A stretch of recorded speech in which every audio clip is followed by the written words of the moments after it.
All right, good afternoon, folks. It's Lamont King here with Intellectual Chocolate, where brilliant minds come to have intelligent conversation. And we're back at you with another installment, another intelligent mind, another intelligent conversation.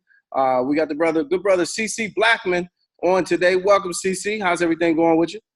Pretty good, Lamont. Now, I would characterize you as an advocate for Black nationalism. Is that correct? I'm an advocate for Black nationalism, but I'm also an advocate for total cultural transformation for African people globally. Okay. And how does total transformation for African people or people of African descent globally, what does that look like? Well, basically what that looks like is it's a rejection of the idea that we're part of the Western world. Mm-hmm. What I'm basically saying is that, you know, when you look at European or Eurocentric culture, at the end of the day, Africans are slaves in that concept.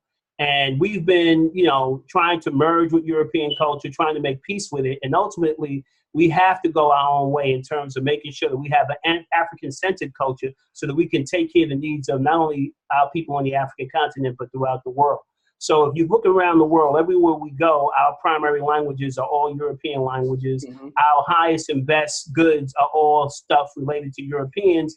And that's fine. You know, we want technology, we want progress, but we also want to make sure that we're minding the store in terms of making sure the future will be bright for African people and that we don't go on being a manipulated and misguided people as we are currently. Now, and as we are currently, and as we have been for generations, you might even want to say centuries, right? So the conversation on Pan-Africanism and celebrating the diaspora, that has been ongoing for forever. Yeah, but see, when we talk about Pan-Africanism today, we use the term, but most of us are just Pan-Africans on a theoretical level. To be really Pan-Africanist, you need to be doing some practical things. For example, right. If you're an American, you should be trying to own and control the businesses in your community. You should be trying to make sure you maintain the sacred connection of family life. You should be trying to do all those things that will really sustain African people. It's not enough to say you're a Pan-Africanist and there's no practicality to it. Right. There's no spirituality. There's no intelligent activity going on that shows that you really have this commitment to what you are as a human being. And that's where I was going with it. Like, but what if you don't know? Now, you know, a lot of us in America, we have no connection to that. So what if you don't know? How do you get to know? The truth is, you know, it's impossible. And I try to explain this to people. It's impossible to hate the root of a thing and then think you're going to love it true. We are, no matter what we say, we're rooted in our African identity. That's the identity that we came on this planet with. And as a result of that, we have to look at the history of what that people have been and what it means to be African in the world. To be African, particularly in the world today, means that your life is diminished by the fact that you are Black. And I don't blame white folks for that. We know what the history has been, the ugly history that they have perpetrated on us. But the reality is that we are more than sufficient in terms of being able to throw off the yokes of that kind of oppression. Now, I come from a family of diehard Garveyites. My grandfather was a card-carrying member of the UNIA. He was a contemporary of Marcus Garvey. He passed it on to my mother. My mother passed it on to her 7 children. And in our way of thinking, it's up you mighty race, you can accomplish what you will. Right. In that there are no excuses, and in that there's no focus on white folks doing anything to give us liberation. Our liberation is really in our hands. It's all about changing the way we choose to relate to each other, changing the way we prioritize each other, understanding the importance and necessity of guaranteeing a certain kind of lifestyle for our children. And this is what responsible people must do. So we can't make that mistake. And we can't make the error of continuously being involved in an endless dialogue with white folks, because white folks don't hold the key to our liberation. We hold that key.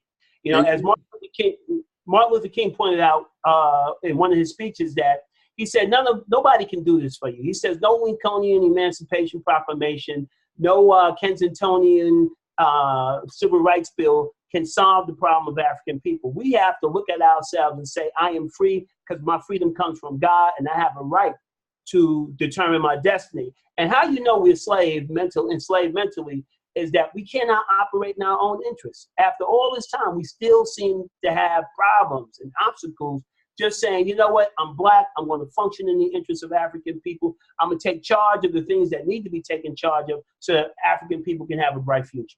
Well, you mentioned the UNIA, and for those who don't know, that's the Universal Negro Improvement Association, started by Marcus Garvey, and Garveyites are followers of his doctrine. And the key component. That's a funny thing too, because you got Garveyites, and a lot of us don't take the fullness of what Garvey represented. To me, we've had so many outstanding leaders. I mean, contemporary leaders, great thinkers, people like Amos Wilson, people like Dr. Clark, Henry Clark. But the problem is that we don't study these people. If we had just studied Garvey and stayed the course as Garvey instructed us, we would have been fine. One of his main platforms was Africans for Africa at home and abroad, right? So back to Africa. But to his understanding, it's not really about a focus on the fact that white people have oppressed us. That is 100% true. That should never be forgotten. But we are missing the boat when we don't focus on our own power, our own ability to come together.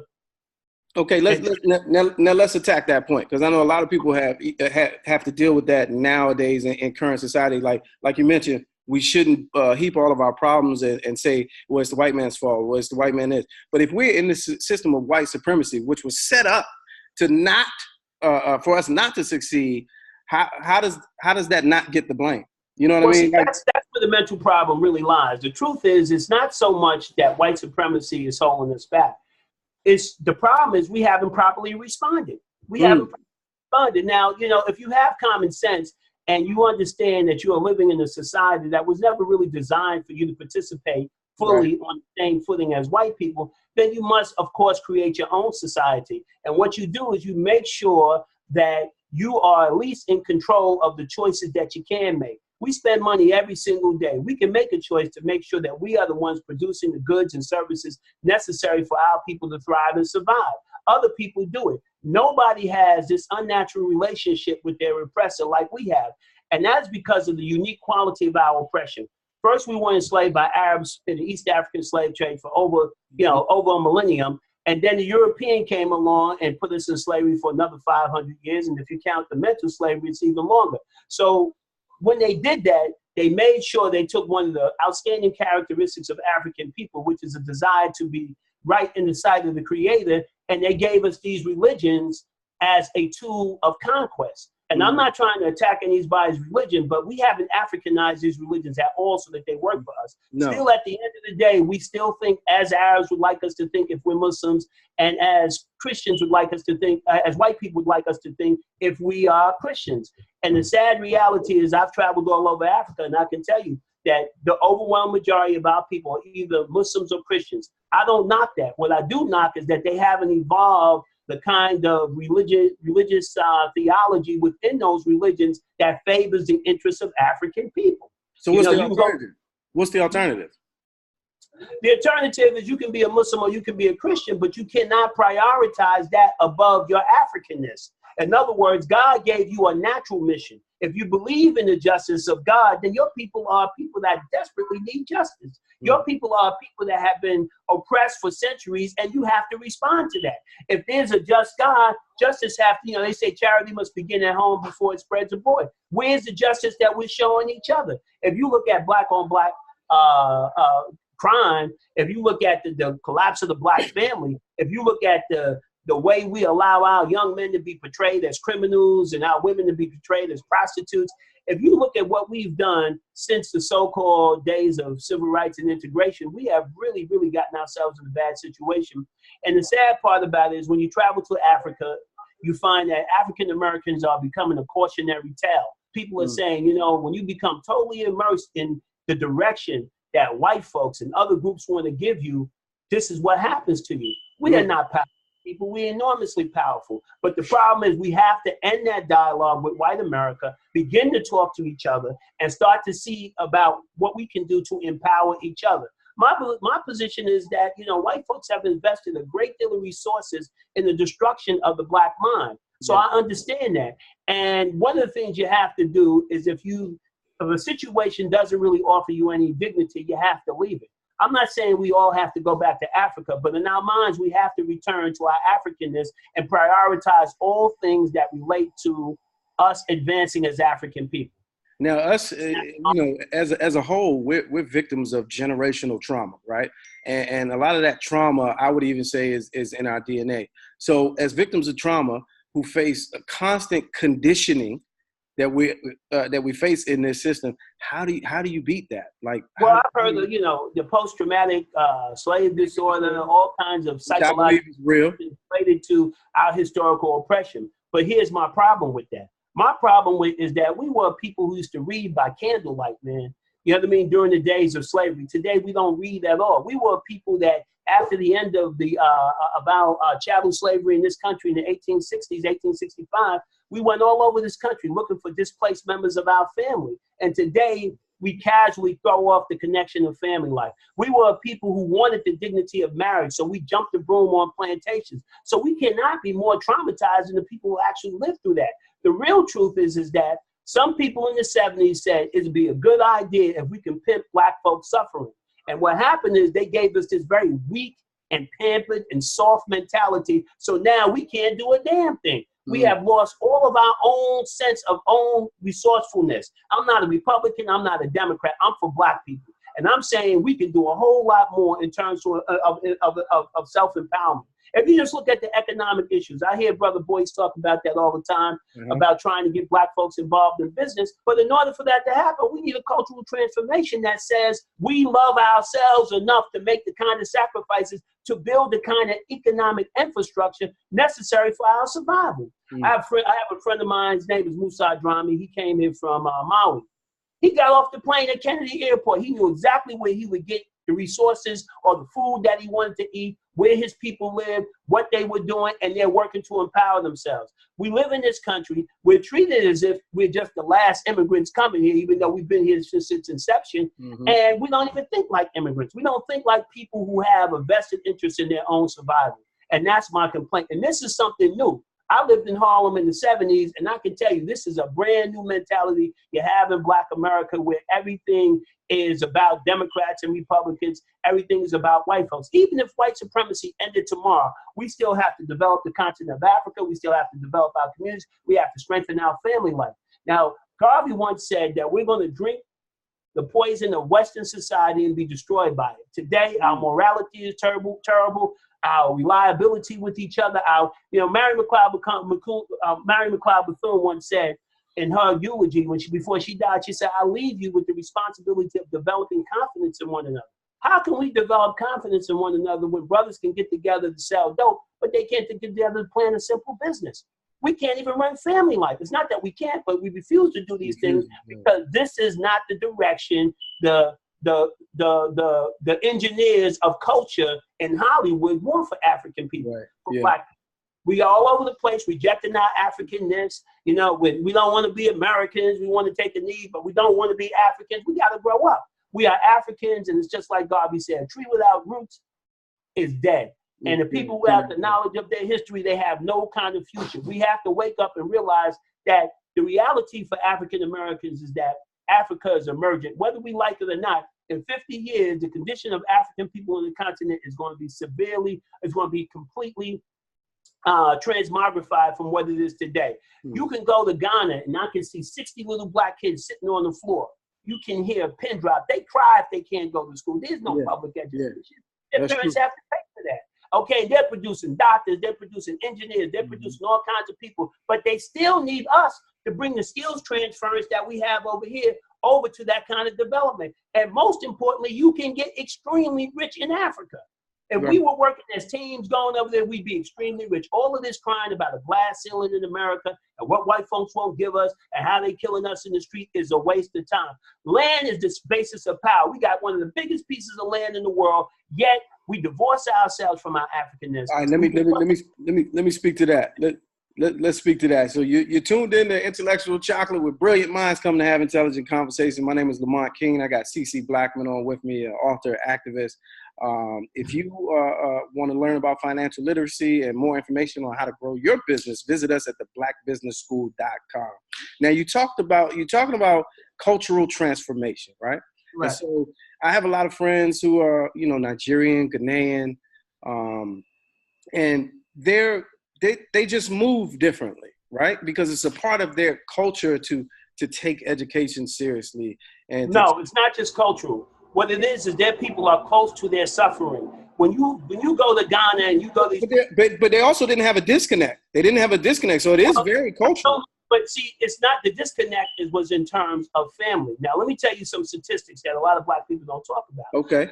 The end of slavery. If you went and took the census in the 1940s and 50s, you would find that African Americans had the strongest family life ever evolved in this country. Mm-hmm. You had more extended family life. You're more likely to have mother and father at home.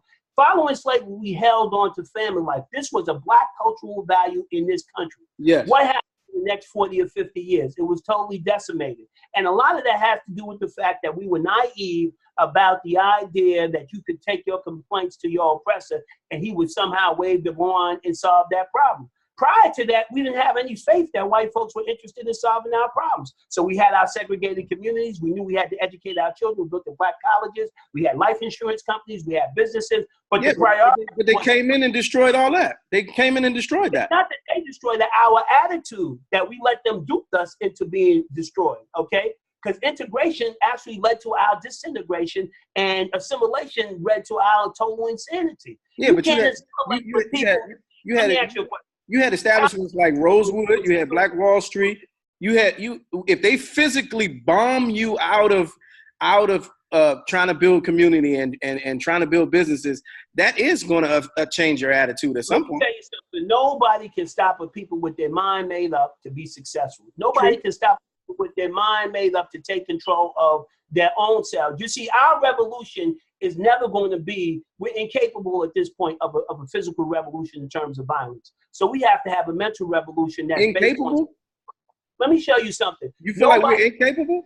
Spend my money where I don't want to spend my money. Nobody can tell me that if you decide to produce a product, I cannot support you. That's not what's going on. I can order things from China and they have a Federal Express similar to Federal Express coming all the way from Shanghai to bring me a product. Because those people know if you let other people do these basic things for you, you will be impoverished. There's nothing poor about Black Americans except the way they think. There's nothing poor about Black Americans except the leadership that they have, because their leadership does not direct them inwardly where the power really is. It directs them out of themselves and into the world of politics and what white folks are doing. We should ignore white folks and be talking to each other. We have to stop being afraid of each other. We have to go out into our communities, find those people that can think organized, because that's the key. You cannot defeat or organize people if you're a disorganized people.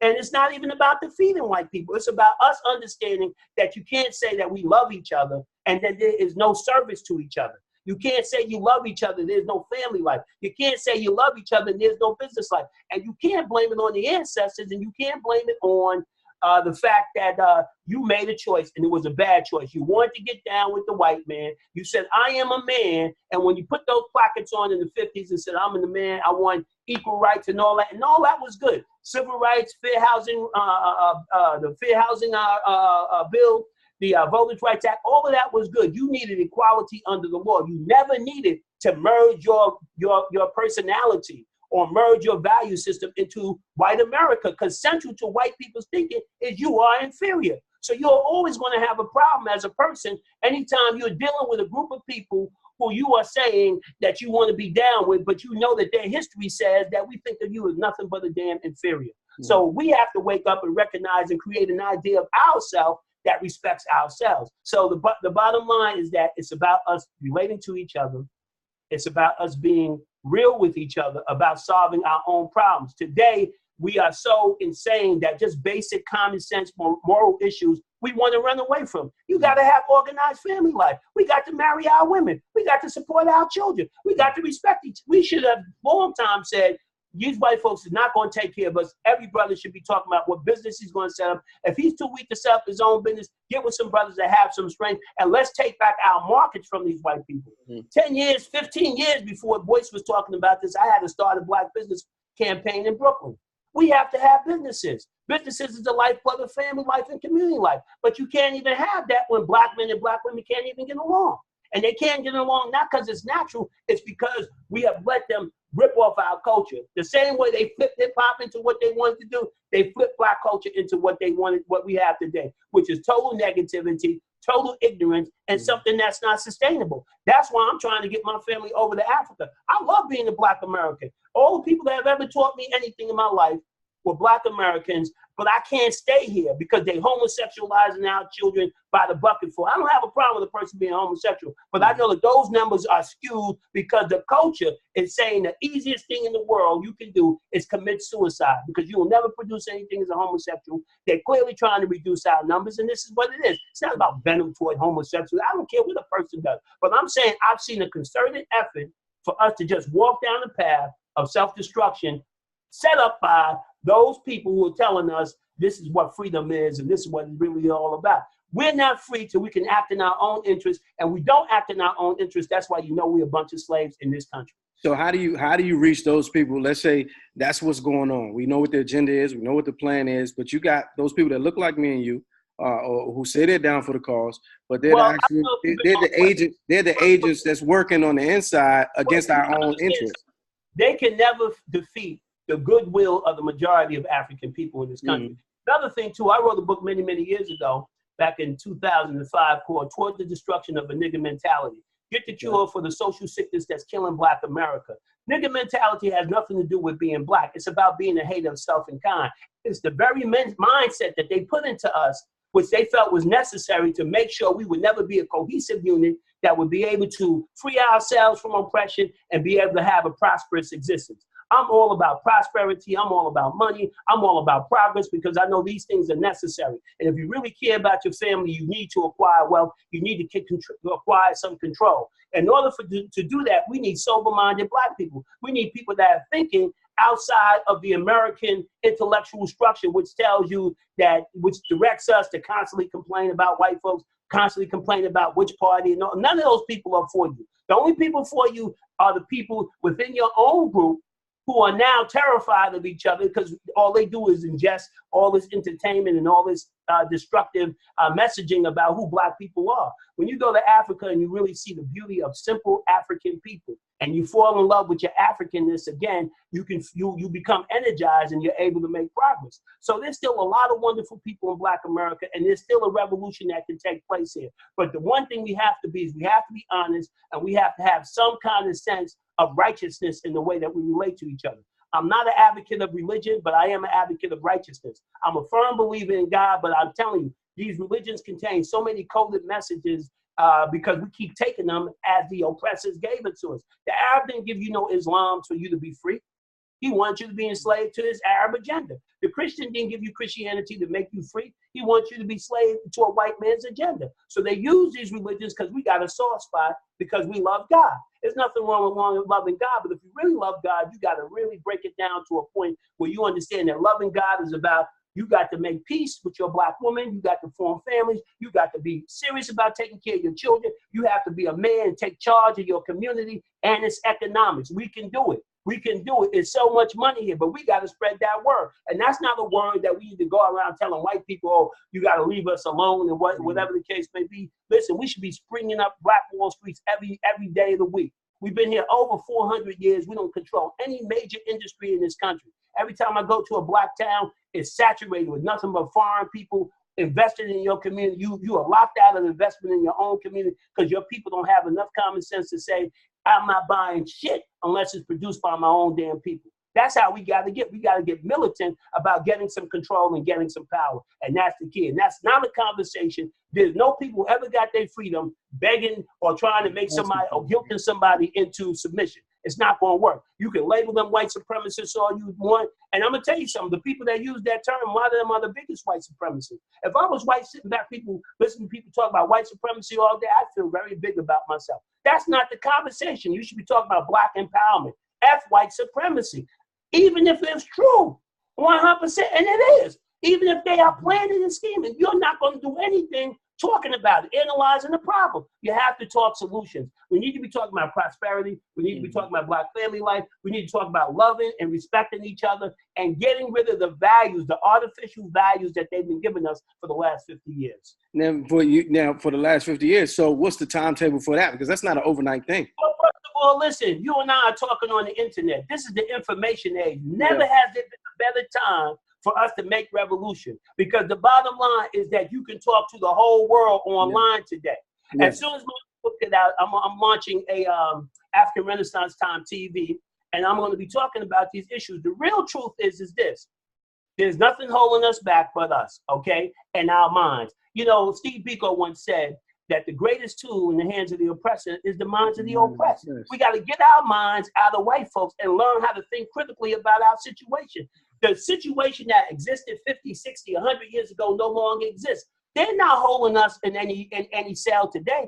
We are imprisoned by our own minds. And a lot of us want to cop out and try to say, oh, it's white supremacy. But we're not really serious about trying to organize. Look what Garvey organized with no internet, with none of that. Because at that time, you could still talk to black people, okay? Yeah. It's not about a million different philosophies. It's about some basics. Let's have some righteousness amongst each other. I need to be able to trust a brother. I need to be able to trust a sister. I need to understand that they're all working on the same page for prosperity for themselves.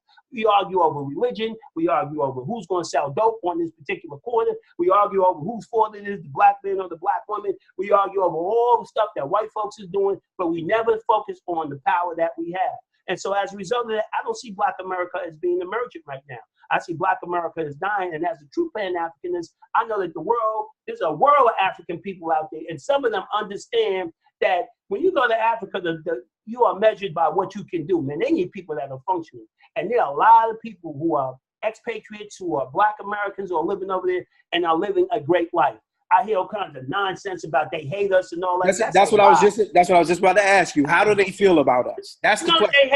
They hate when you come over there thinking like a white black man, and your value system is so skewed that you can't love your own origin. But if you love them, they have no problem with you. African people accept anybody. You could be an East Indian, a white man, anybody. You coming over there and you just pretend to love them, they will love you. So the idea that they reject us, I'm gonna tell you what they do see. When they come over here, they say these values here are so damn crazy. I have to kind of ostracize myself. These people have no respect for family life. You can't go nowhere in Africa where people don't have a passion for loving their own families. And in that sense, they're way richer than we are. We may have TVs and cars and all that other stuff, but we are culturally so ass backwards, it's not even funny. And we can still get right, but it's not going to be all of us immediately. It's going to be a handful of intelligent people saying, let's do something. Let's go down an alternative route. Let's say, let's put this white-black dialogue on the table, and let's just talk to ourselves about how to empower each other. You want to start black businesses? You want the school of black business filled with a bunch of people? We got to stop that cultural dialogue with white folks. They don't give a about you. They're concerned about themselves. History has shown you that over and over again. So if I see a pattern, I have to be able to recognize and say, these people are not concerned with me. Chinese are not concerned about me. But I have a responsibility to be concerned about myself. All power is associated. An individual's power really relates to his group. So if you see a Jew, you know that Jew is attached to an organized people. And if you mess with him, they're going to deal with you because they got the organizational apparatus to handle you. Right. When you mess with somebody black, they shoot us in the street because we're not organized. If we was properly organized and using our proper power in the right place, you wouldn't see that. In fact, they wouldn't be in our communities because our number one commerce in the hood wouldn't be no selling each other dope and terrorizing each other with that. And I'm saying those brothers don't have enough common sense to say, we got to change the culture so I can put down some dope and open up a damn business. You know what I mean? We don't come out of the corruption. We stay in the corruption because we feel culturally our people won't cooperate with each other. And nobody taught us that but the white man. Okay? Yeah. Nobody taught us but the white man that we won't love each other and cooperate with each other. We have to respect each other. We have to clean up our women. We have to clean up our men. We have to take charge of our family life. We have to respect each other. We have to respect all the wonderful leaders. You know how many great leaders the Creator sent us? He sent you so many wonderful people. If you just studied Garvey, you have implemented the ideas and the philosophies and opinions of Marcus Garvey, you would have a fantastic life as a black person. If you studied Amos Wilson, if you studied John Henry Clark, if you did some of the things that all these great leaders, God hasn't forsaken us. We have forsaken the wisdom of great people that has come. And that's why I tell people I'm about principle-centered leadership. It's not about me. It's not about you. These are the principles, and we have to be responsible to those principles. We have to be responsible to being a righteous people. You can't be about do anything you want to do. You want to be corrupt and shit, and then you talk about you want to wrap yourself in blackness. We have to be a righteous people. We were a righteous people before we ever met these white folks, and now they have given us all kinds of psychological diseases and shit. We wasn't no bunch of faggots coming on no damn slave shit. And when you go to Africa, you I almost never see that shit. And that's not sexual. First of all, we want no hypersexual people either. When you go to Africa, you don't see every brother leering at his sister like he just got to get his shit off. That's some Western shit. And you don't hear people talking about the dumb shit we talk about. We competing about who got the biggest car, who got this, and who buying houses. But where's the love? Where's the community? We don't build no institutions. We don't leave no legacy. You see these Jews, they die, they leave a whole fucking hospital wing for their people. Okay? You see, I met a guy who was selling drugs, Dominican guy, in Harlem. And he told me he put a bodega in the corner because he didn't want his grandmother to have to walk 3 blocks to go get the food that she liked from the Dominican Republic. Where's our compassion for each other? Where's our compassion for each other? We act like we don't kill each other. We kill 1 million of our people. One white guy shoots us, and our white supremacy mind says, let's go crazy. You just learning that white folks don't give a damn about you? Well, it's not. I can't agree with you right there. It's not necessarily. And let me reset for a second. Intellectual Chocolate, you tuning in. Got a great conversation going with CC Blackman right here, author, activist. My name is Lamont King. If you want to learn more financial literacy and how to grow your business, run on over to blackbusinessschool.com and check us out. But you talk about awareness, right? And that plays into social awareness and everybody being woke. But you can't knock that level of wokeness, especially from people who were not conscious previously or were not aware. I hate when we talk about police brutality and people just won't allow you to focus on that as opposed to black on black crime. Like, to me, there's no comparison. It's not the same thing. Let me say this. Hold on. Let me finish. Black on black crime is crime. That's crime. It's from criminals. So I got to deal with that every day. I got to protect myself from crime anyway. But police brutality is state-sponsored terrorism. So it's a different conversation that you can't merge the two, in my opinion. We can use all the language that aggrandizes what they do. But it is what it is. But statistically, if we're going to be sober about it, what we do to each other is far more significant. And I'm not excusing it in any way. Don't get it twisted. I hate police brutality. I'm against it. Okay? I have been to protests myself, but I understand that the emphasis, okay, you can't have a culture where we're training our young men that it's all right to think as a criminal. We're preparing our young men. See, yes, we have the prison industrial complex, but part of that is the collapse in the black value system. Mm-hmm. And every time we try to assign blame to ourselves, not for the purposes of saying this is who we are, but to say we got to come out of that. We got to encourage our young men. I took my 12-year-old son, when we lived in New York. I put him on the train with me. We got on the F train going out to Queens. And I wanted him to see how when these young Chinese kids get out of school, they in their books studying physics and science and thinking about how to rule the world. When you get on the train with our children, it's completely opposite. I don't blame black youth. I blame their parents. We are lazy when it comes to studying our history. We are lazy when it comes to understanding. See, one thing about, as a father, I don't have time to play. Okay, I can sit there and tell my son, oh, there's a whole world of white people going out there that's trying to kill you. And that may very well be true. But I can tell him also, carry yourself like a man. Carry yourself respectful. Don't run the streets with your pen, because that puts you in the minds of other people into a demographic that's disposable. So we do a lot of things that are self-inflicted wounds. That doesn't excuse what white people are doing. But the conversation is too skewed in the direction of powerlessness. It's too skewed in the direction of we got to go to white people and change them. That's an impossible task. It's not going to happen, okay? If they didn't see our ancestors slaving on the plantation for hundreds of years and that didn't move them, if they didn't see all the millions of lives that were lost in the Middle Passage, that didn't move them, what makes you think a handful of us or hundreds of us getting shot every day on the street is going to move them? It's not going to change them. I don't care. And what really makes me mad is that when I go to these protests, I see white folks out there. I see Chinese folks out there. And it gives us the false illusion that somebody's going to fight the black man's battle. The black man is more than capable of solving his own problem. Henry Clark once said, you don't have any friends, you don't need any friends if you're a friend to yourself. There's an African proverb which says, if there is no enemy within, the enemy without can do us no harm. And that's really the truth. We are not insular enough as a community because we don't respect our own divine power. We do not turn to each other and say, that brother is powerful. Let me cultivate that relationship and let's come together as men and women. So are you saying that we're capable with our allies? I'm saying the only ally we need is the Most High and each other, period. We don't need nothing from no white folks. This is the most wealthiest group of black people on the planet, but yet we're the most brain dead. The fact of the matter is white folks are not going to free your mind. You got to do that for yourself.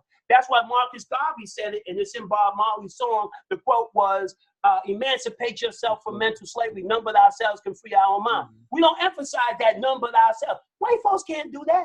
The game they ran on us to enslave us, they're not going to get you out of that mentally. And the fact is, Garvey once said that intelligence rules the world and ignorance carries the burden. We got all the burdens because we want to be ignorant. White folks are not see, this is why when the white Jesus is in your subconscious and all this idea of white saviors and Western technology going to solve your damn problem, you are a fool. You better look in the mirror and realize that the same brain that everybody else, let me tell you something.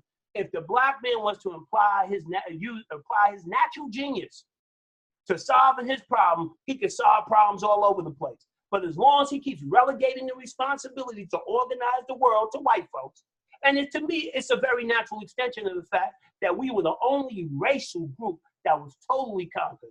I mean, you can't go to one African country where they don't speak a European language en masse. That means we were all conquered. You can't go to one African country where the predominant religion is that native African religion. Look at the Japanese. They drop bombs on them. When you go to Japan, those people are not overwhelmingly Christians. They into their Shintoism, they into their Taoism, they into their Buddhism. They see God from their own experience. And that's why they can muster the strength to come out of that. We, on the other hand, we take everything white folks say as if it's gospel. And if you tell anybody black that you got to think outside of that box, I'm not saying you got to not be a Christian.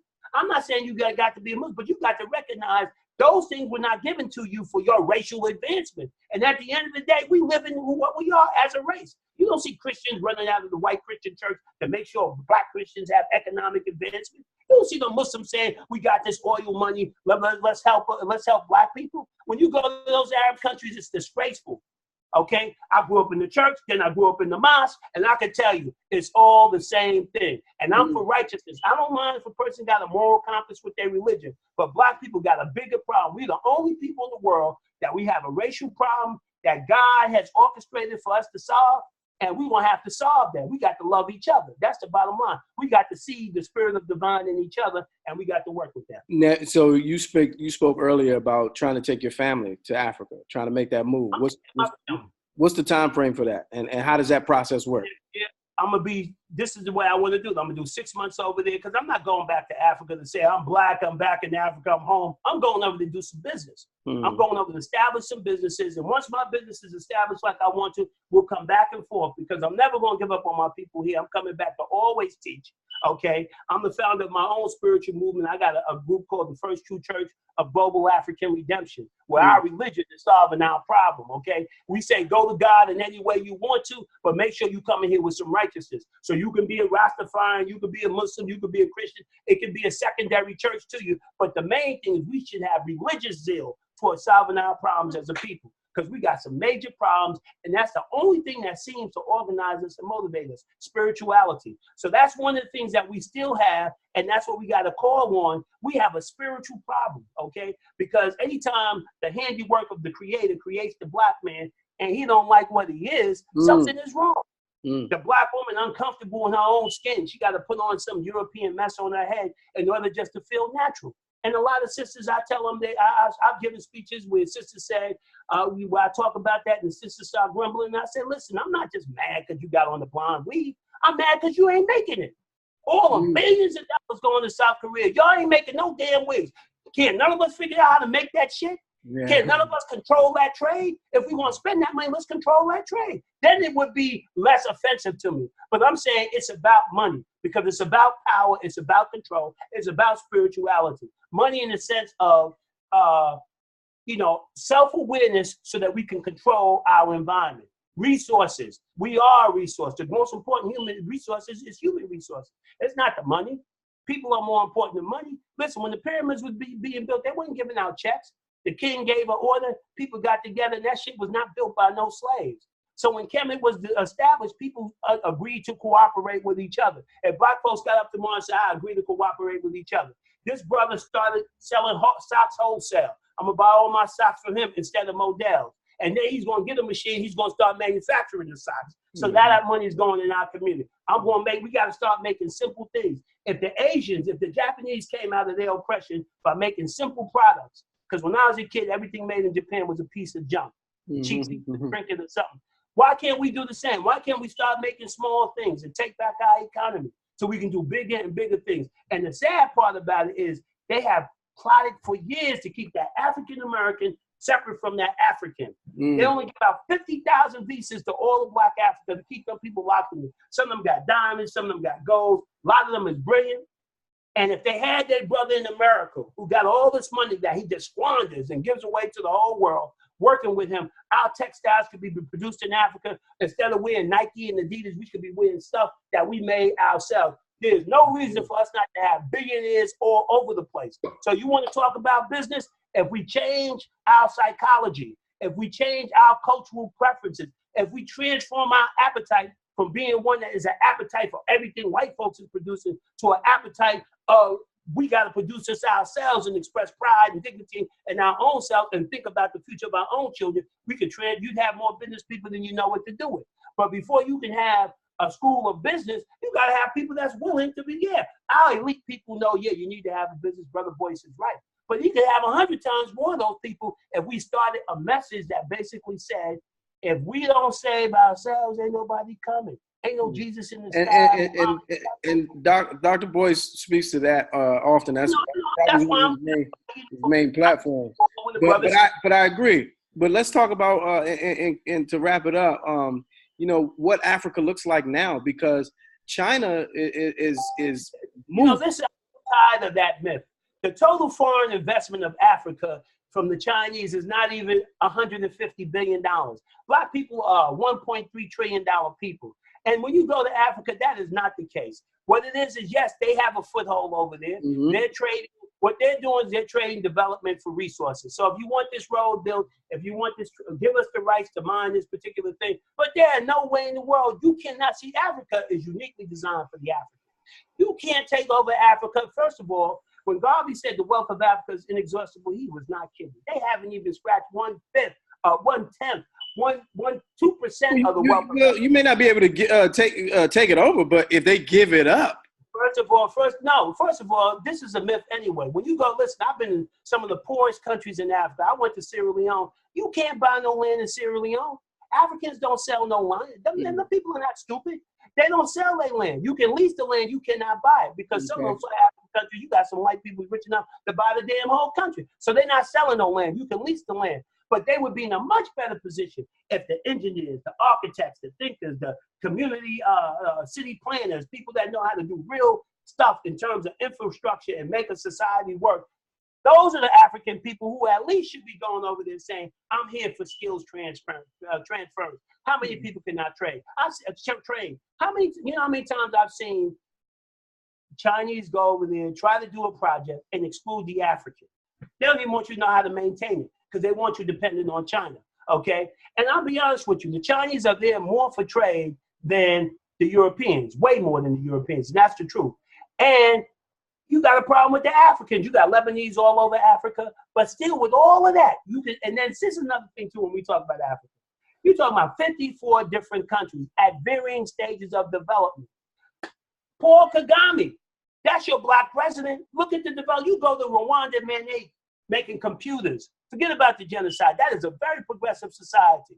You go to Windhoek, Namibia, where I've been. That's one of the most beautiful cities in the world. A black city. Country with 2 million people, where they fought those white people, kicked them out of Namibia. That's one of the few revolutionary steroids. They didn't do what South Africa did. All of that political transference, without no violence. Those people in Namibia kicked those South Africans in the ass. Namibia is a proud country. If you go to Windhoek, they got all kinds of, there's some beautiful things in Africa. You go over to Senegal, where I was, you go see the African Renaissance monument. We understand, believe me. We understand. All over the world, people really understand. They tell us that, we're just divided. We all hate each other. Africans don't like that. That's a goddamn lie. You can get so rich. There's a great documentary. It's called, for people, if they want to do a little homework on this, go check out Blacks Without Borders, Chasing the American Dream in South Africa. And listen to those Americans testify to what kind of experience they have when they go over to Africa. The world is wide open. We can't be stuck here. We need trade with our African brothers. We need to be able to get supplies from them, manufacture goods, sell it over there. None of us should be talking about we're poor over here, but we got to expand our mind. We got to educate our people up here and get them back into loving themselves. You know? Hey, CC, man, I appreciate you taking the time, man. You got a couple. I love you're so very passionate, yeah. You really hear the kind of discussion that's going to lead to us making some progress. And I think it's so skewed in the direction of talking about whitey and white. So that's a convenient excuse. Man, you got all the tools in your hand. F white supremacy. And everything, let me tell you something. You're a guerrilla fighter. They put this internet out here with the technology. You take that shit over and get your message out. There's no reason why we got to sit up there and talk. The white man is in a lot of trouble, brother. The white man is in a lot of trouble. The people that set up that EU, man, they flood. I was in Paris, man, and some of these Senegalese over there, and they flooding over European countries, okay? And I'm telling you, the world is changing. The only one who don't know is this black man over here. You know, so we got to wake up. But no matter what, I love African people everywhere they are in the world. I wish them the best. I wish them prosperity. Support brother boys, support brothers that are trying to do good work out here. Get involved with any kind of campaign that's going to help educate you so you can participate in business, because business is the lifeblood of economics, is the lifeblood of family life. These jobs are not going to get it. I know Trump said that the job market is a whole lot better, but the job is just above being broke and jumping out of bed every day. We need to have some businesses and we need to have strong family life. Thank you so much, brother. I appreciate your time. Not a problem. So tell them the names of the two books that you got out. Okay. My website is NubianDirections.com. NubianDirections.com. One of the books I've been selling that I wrote myself is Toward the Destruction of the Nigger Mentality, Get the Cure for the Social Sickness That's Killing Black America. And a new book that's coming out at the beginning of the year is Toward the Global African Renaissance, okay? And it's about practical ways to express your Pan-Africanism and Black nationalism. It's talking about family life. It's talking about business. And it's talking about us respecting each other and learning what it really means to love each other as a people. Appreciate it. All right. Thank you. If you're watching this and you know somebody that deserves an interview, make sure you go over to intellectualchocolate.com and leave us a message. My name is Lamont King. You can reach me on social media at Mr. Lamont King. I'm just a kid from PG County. I appreciate y'all. See y'all on the next time. Black Business School, Intellectual Chocolate. Catch you on the other side. Thank you so much, my brother. Hey, man, outstanding stuff, man. Outstanding. Oh, thank you, bro.